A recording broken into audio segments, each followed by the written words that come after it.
clip na nag-travel kami. So, andito tayo ngayon sa Coromandel area, sa Top 10 Hot Water Beach. And ipapakita ko lang sa inyo guys, itong narentahan namin na cabin. So, ito na lang kasi yung bakante. Wala na yung nirentahan namin before na merong, ano mang tawag dun, shower and toilet. Pero ito guys, maliit siya ha, pero sobrang ganda. As you can see, ayan. So, diretso na siya. Meron siyang porch, merong upuan dyan, merong bed, merong bar fridge, and ano pa ba, merong toaster yata. Pero kung gusto mo namang magluto, meron silang communal na lutuan andun, and meron ding shower and toilet. Pero mamaya ipapakita ko ulit sa inyo kung ano yung nandito sa loob, sa palibot dito sa Hot Water Beach. Buksan natin guys, ipapakita ko sa inyo yung loob.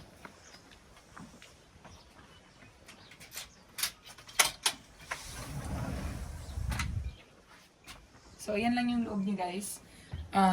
Bed, my desk, my bar fridge. Very simple.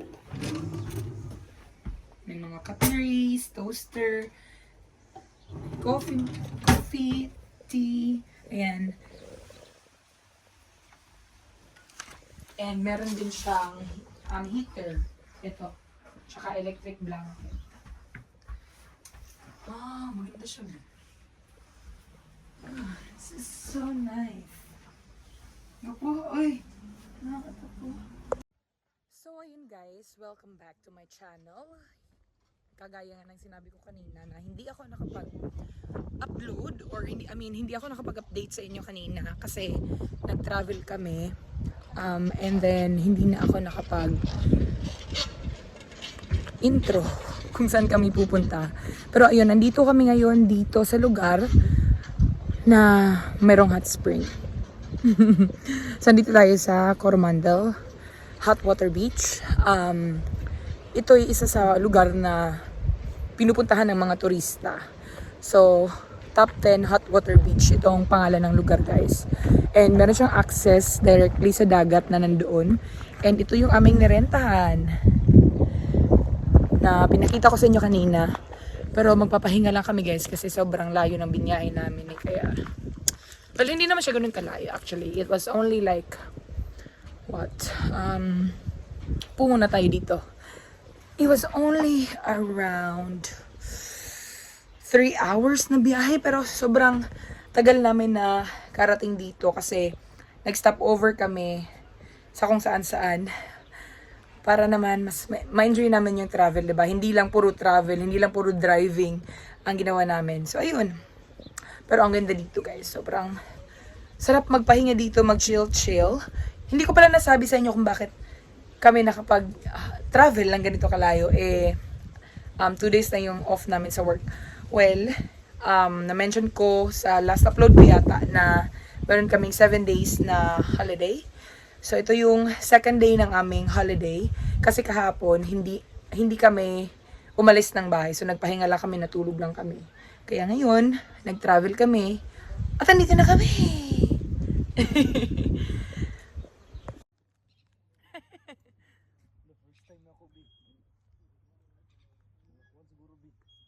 In 20 years? First time na ko in 25 years. So guys, meron sila dito playground para sa mga bata. Bouncing pillow. Tsaka itong mga areas na ito guys, yan. So yung mga yan, powered site yan. Para sa mga camper vans. So magpa-park lang sila dito. Yung babayaran nila is mga around 20 per day. Tapos meron silang parang port dito para sa kuryente. Ayan. So, pinapowered niyan yung mga RVs, mga caravan, camper vans nila. And ito yung dati naming nirentahan. Yung ganyan. Ayan. So, meron niyang bed sa baba, merong bed sa taas, merong own shower and toilet. Pero wala na kasing bakante, kaya yun na rin yung nirentahan namin. Tsaka mas mura din yun. Ang daming mga dito, bakante sa kanilang powered site na mga spaces, pero wala naman tayong camper van kaya hindi tayo pwede doon. So meron silang bouncing pillow. Ayan. Pwede kang maglaro dyan. Meron din silang basketball court. May mga baka din dito guys. Nasa harapan ng ng hotel. Ito yung mga rooms, mga cabins. Tsaka andito yung baka. Ayan.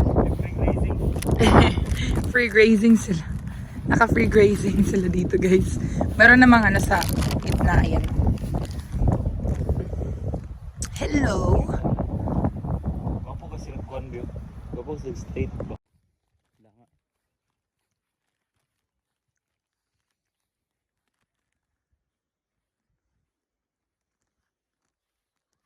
Set the night light.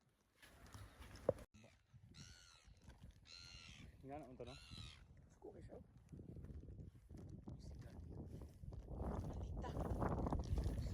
diba? Sayang kayong extra room. Okay guys, so ngayon pupunta na tayo sa beach. Beach. Hot water beach. What is hot water? So guys, meron tayong shovel. Ayan Ayan, meron tayong nirentahan na shovel kasi dito sa hot water beach, pwede kang magkalot, magdig ng sarili mong hot spring. So ayan, nagdidig na si Mike. So meron tayo dito walkway. Ayan. So dito lang yung aming room. Asan ba? Somewhere doon. And then nandito lang banda yung kanilang walkway papunta ng beach. So ito yung view.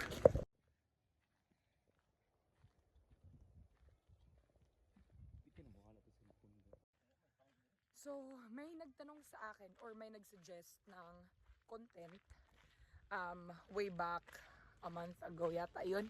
So sinabi niya sa akin na why don't I make a video daw about sa mga pasyalan dito, yung mga pwede natin gawin kapag walang pasok sa work. So ito yung isa sa pwede nyong gawin kapag wala kayong trabaho. So pwede tayo dito sa hot water beach. Medyo malayo siya sa amin, mga 3 hours na driving. Pero basta almost 3 hours, depende sa speed mo. And then, depende rin naman sa lugar kung saan ka, di ba? O kung nandun ka naman nakapagtrabaho sa South Island din. Sobrang layo nga. Pero kung dito lang naman sa North Island, possible naman siya sa driving lang kasi wala namang traffic dito. Tsaka, mura lang din siya, especially kung madami kayo at maghahati-hati kayo sa renta ng room. Itong hot water beach guys, maganda kasi siya kasi itong top 10 pala, maganda siyang pagstayhan kasi maraming activities na pwede mong gawin. Tsaka malapit lang talaga siya sa mismong hot water beach na yun talaga yung main spot dito. Pinakasikat. So ipapakita ko siya sa inyo mamaya. Pero tingnan nyo muna itong walkway guys.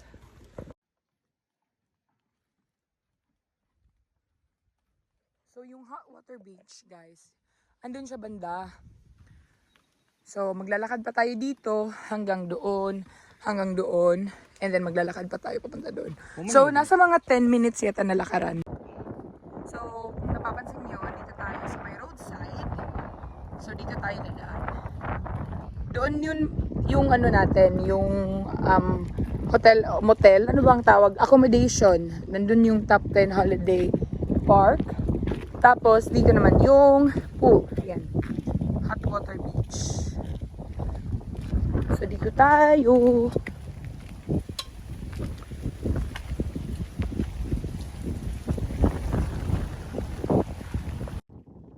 hindi na siya gaanong malamig, guys. Kahit na mahangin siya. Yung hangin lang yung malamig, pero kapag nasa sunlight, mainit, sobrang init. Kalimutan ko pang dalhin yung yung sunscreen. Oh my gosh.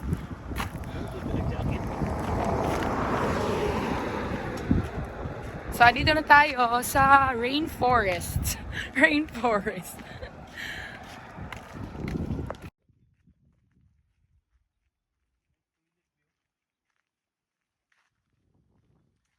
So, pag natatai ka or naiihi ka, meron silang toilet dito. Tsaka meron yang towel, tissue. Pero hindi ko yan trip kasi mabaho.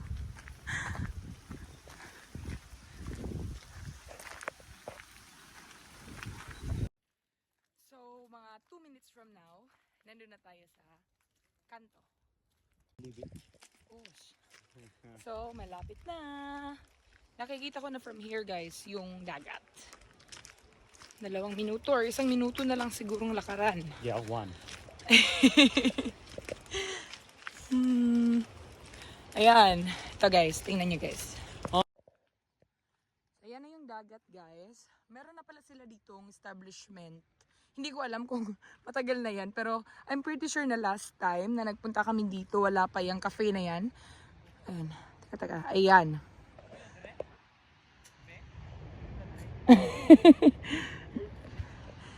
Pero punta tayo dito.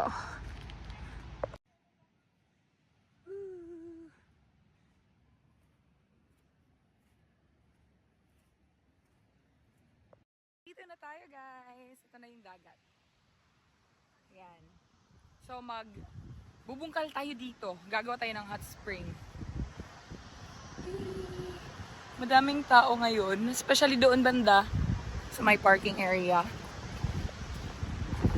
Last time na nagpunta kami dito, it was 4 years ago. I'm not sure. Pero itong area guys, maganda siya for surfing kasi malakas yung alon dito. Kaya madaming nagsisurf. Ayun no.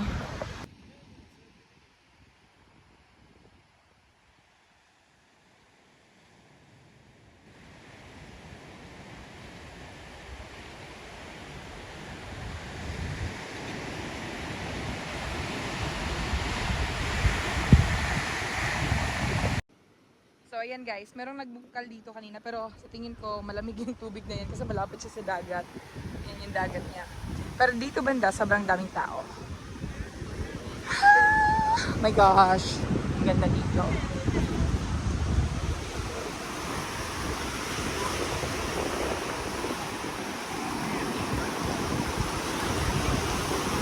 Right, so here's the hot spot.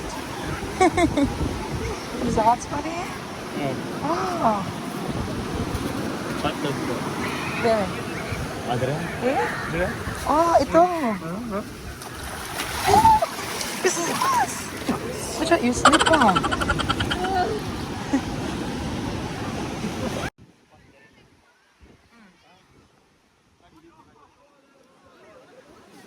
Kurang init. Mantu kurang init? Init.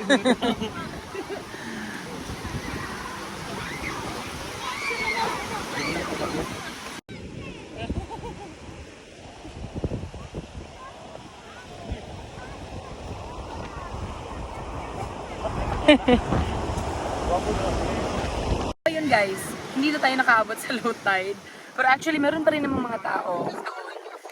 Doon banda na sa shovel sila, nagdidig sila ng hole. Pero it's not advisable na kasi malakas na yung alon, tsaka pa high tide na kasi. Pero try natin next time or bukas kapag meron pa tayong time na pumunta dito. Pero ito guys, itong area na ito kasi merong geothermal something, kaya mainit yung ground. And then kapag pumupunta dito yung alon, naiiwan yung or natatrap yung tubig sa mainit na spot, kaya nag-create siya ng mainit na area. Kaya ayun, pag nagdidig sila at pumapasok yung tubig, nagiging mainit siya. At minsan, sobrang init pa niya guys, na hindi kaya ng skin mo. Pero ayun, ang daming tao doon. Sorry sila. Wala, naligo dito view. Isip niya sa view. Yung may alon yun. O ganit pang surfing balik. Gusto ka sa hangin ka rin, no? Likot tabi. Dito na siguro sa katedral ko.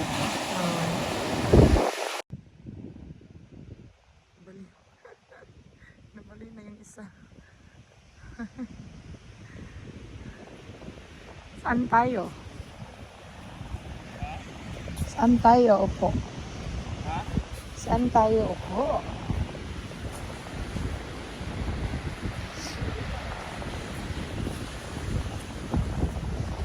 Dito tayo. Meron kaming dalang shawl guys.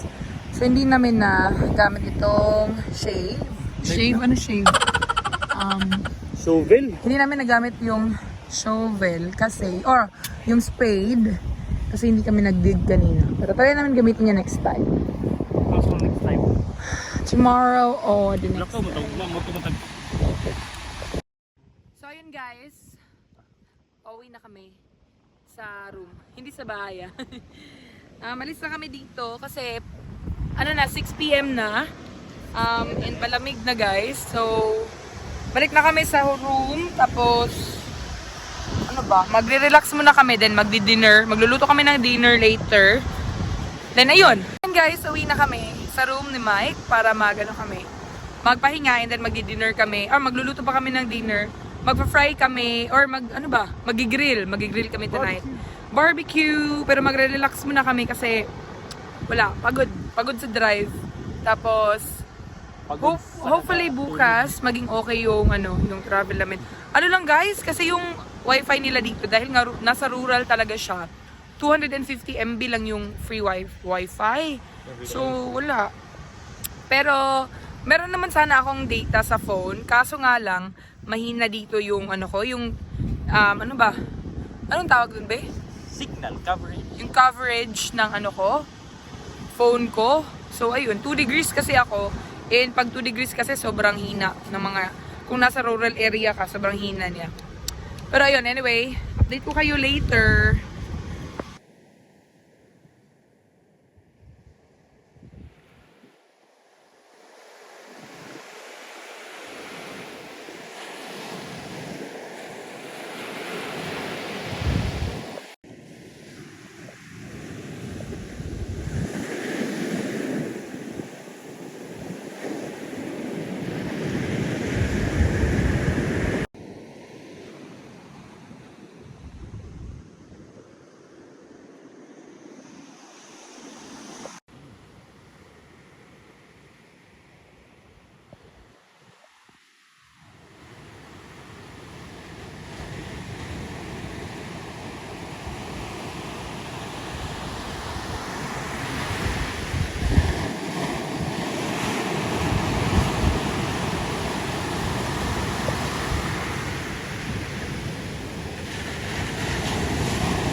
So, punta tayo dyan, guys. Yan nandyan yung Hotties na cafe kanina. Ayan, ayan. So, bago tayo makakross, kailangan natin dumaan sa pagsubok. Pagsubok talaga. Kailangan natin dumaan dito. Sa tubig. Para maghanap tayo ng easy path. Ay, ayun, oh. Linaanan ni ate. Ang lamig ng ang lamig ng tubig. Ang lakas pa ng alon dito. Ayun. No? Yun may nagsisurf. Surfing eh. Uy, ang galing. Ay, lakas na yun. Yun o. Ano siya nakuha, B? Ano, B?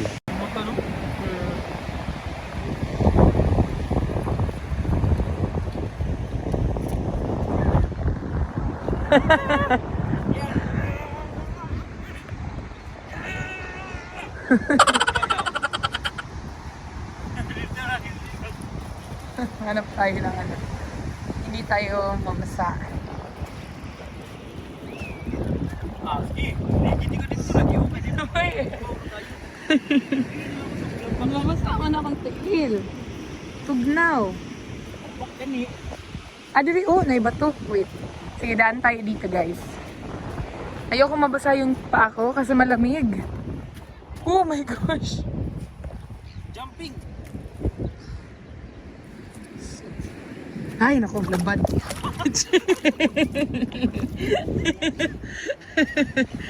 Basa na yung paa ko. Yan, basa na siya. Pabidyoan mo? Picture mo?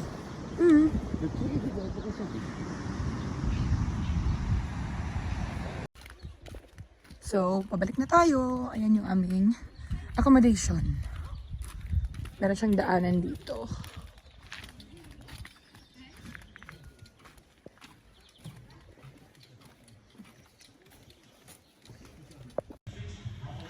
So, hindi ko pala nasabi sa inyo guys na meron siyang communal na shower and toilet. So, ipapakita ko lang sa inyo. And kitchen din. So, ito yung kanyang communal na toilet. Ayan. And then dito banda, meron siyang shower. Ito. Ayan. So, pwede kang mag-shower dito. And meron din doon pang lalaki sa labas. Ano eh? So guys, nagluluto pala kami ni Mike dito sa communal na kitchen. So ito yung communal kitchen. Merong mga lutuan, may mga pans, may mga kutsilyo, may mga sandok, and then meron din sila ditong laundry kung gusto mong maglaba. So ito yung niluto namin. Meron akong chicken. Medyo ano na siya, sunog. Steak for Mike. Meron din kaming sausage and onion. So, yun. Pagkatapos nito, mag-dinner kami ni Mike doon na sa loob ng kwarto kasi manonood kami ng movie. So, yun. Ano na pala, 9:30 PM na. Late na kami nag-dinner. Late na kami nagluto.